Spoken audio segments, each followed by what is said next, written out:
Unexpressed emotions will never die. They are buried alive and will come forth later in uglier ways.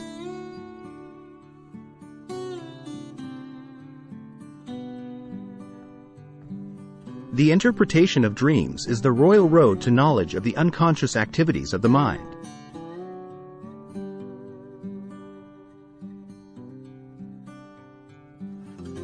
One day, in retrospect, the years of struggle will strike you as the most beautiful.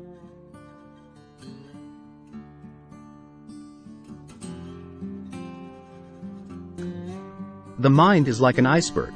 It floats with 1/7 of its bulk above water.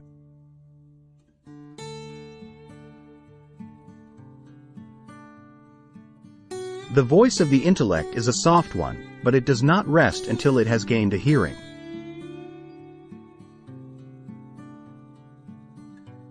Out of your vulnerabilities will come your strength.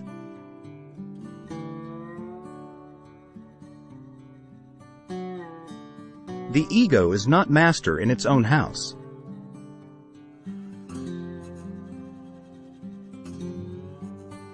The first requisite of civilization is that of justice.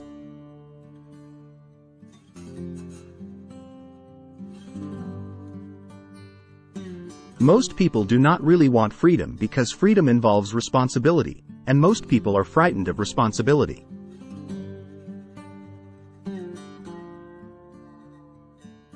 Love and work are the cornerstones of our humanness. The conscious mind may be compared to a fountain playing in the sun and falling back into the great subterranean pool of subconscious from which it rises.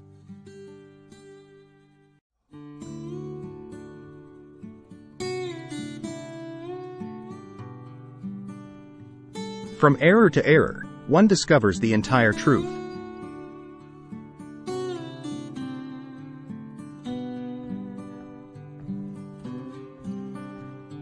A man who has been the indisputable favorite of his mother keeps for life the feeling of a conqueror.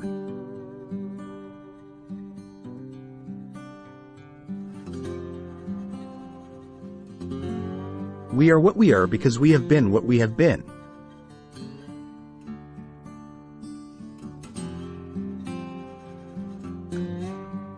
Wherever I go, I find that a poet has been there before me. The goal of all life is death.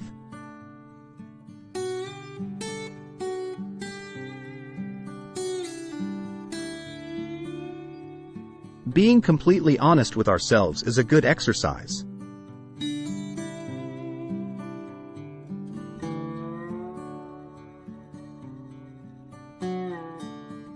The only person with whom you have to compare yourself is you in the past.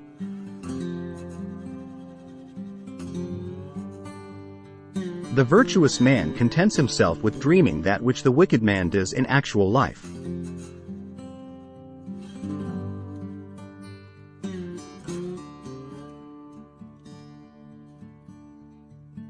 The mind is not a vessel to be filled but a fire to be kindled.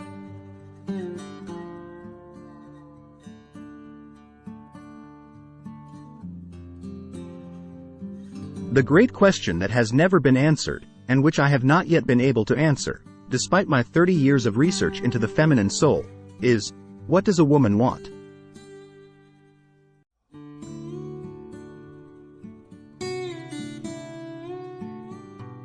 Words have a magical power.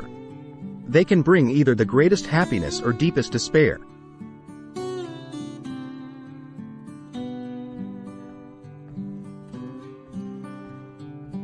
I cannot think of any need in childhood as strong as the need for a father's protection.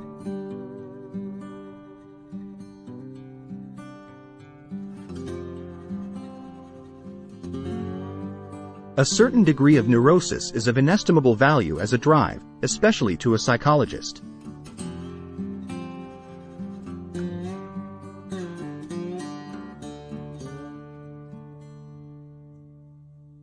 It is impossible to escape the impression that people commonly use false standards of measurement, that they seek power, success, and wealth for themselves and admire them in others, and that they underestimate what is of true value in life.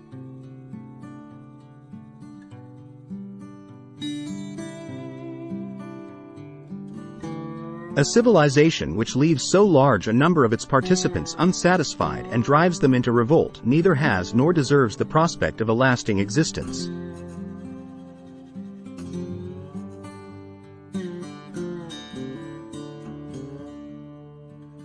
Analogies, it is true, decide nothing, but they can make one feel more at home.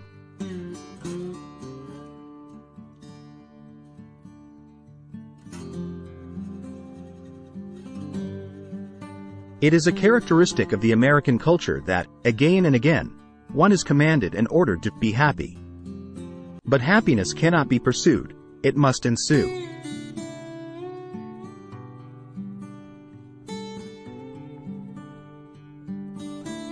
Neurotics complain of their illness, but they make the most of it, and when it comes to taking it away from them, they will defend it like a lioness her young.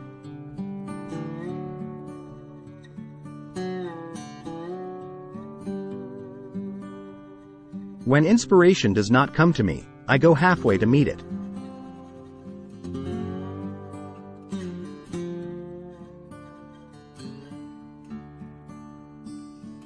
Man's desire for the approval of his fellows is so strong, his dread of their censure so violent, that he himself has brought his enemy, conscience, within his gates. And it keeps watch over him, vigilant always in the interests of its master to crush any half-formed desire to break away from the herd.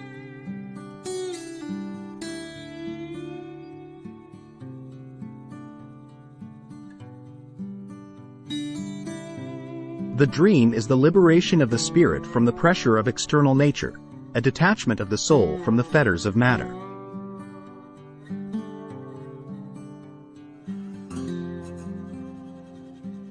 Men are more moral than they think and far more immoral than they can imagine.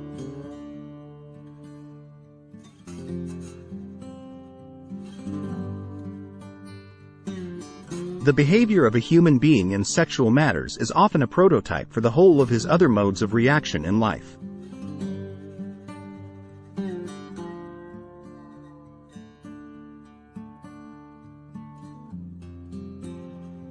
No mortal can keep a secret. If his lips are silent, he chatters with his fingertips. Betrayal oozes out of him at every pore.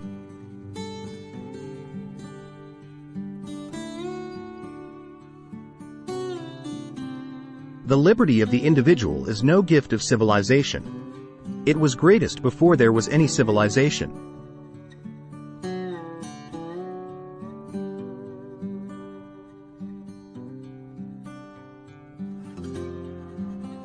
A love that does not discriminate seems to me to forfeit a part of its own value, by doing an injustice to its object.